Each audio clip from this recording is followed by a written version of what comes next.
His mother played the piano reasonably well and wanted her son to learn the violin, not only to instill in him a love of music but also to help him assimilate into German culture.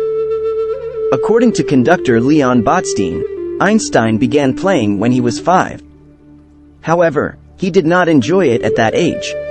When he turned 13, he discovered the violin sonatas of Mozart, whereupon he became enamored of Mozart's compositions and studied music more willingly. Einstein taught himself to play without ever practicing systematically. He said that love is a better teacher than a sense of duty. At the age of 17, he was heard by a school examiner in Aarau while playing Beethoven's violin sonatas.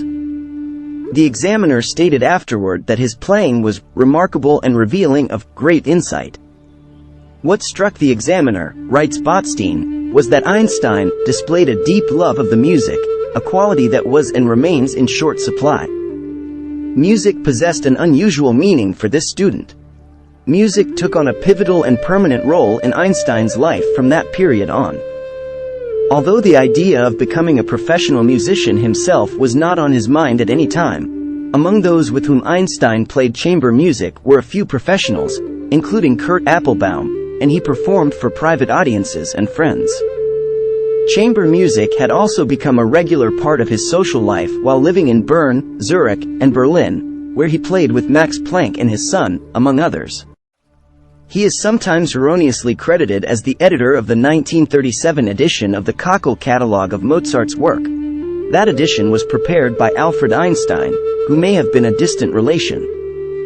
In 1931, while engaged in research at the California Institute of Technology, he visited the Zollner Family Conservatory in Los Angeles, where he played some of Beethoven and Mozart's works with members of the Zollner Quartet.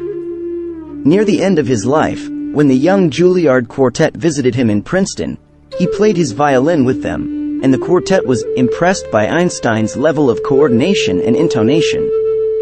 On the 17th of April 1955, Einstein experienced internal bleeding caused by the rupture of an abdominal aortic aneurysm, which had previously been reinforced surgically by Rudolf Nissen in 1948.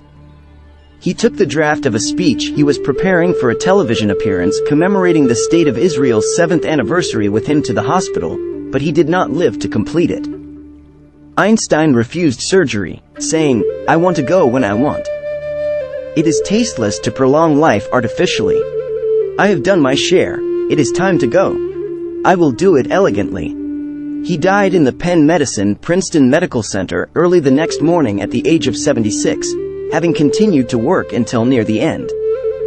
During the autopsy, the pathologist Thomas Stoltz Harvey removed Einstein's brain for preservation without the permission of his family, in the hope that the neuroscience of the future would be able to discover what made Einstein so intelligent. Einstein's remains were cremated in Trenton, New Jersey, and his ashes were scattered at an undisclosed location. In a memorial lecture delivered on the 13th of December 1965 at UNESCO headquarters, nuclear physicist J. Robert Oppenheimer summarized his impression of Einstein as a person. He was almost wholly without sophistication and wholly without worldliness.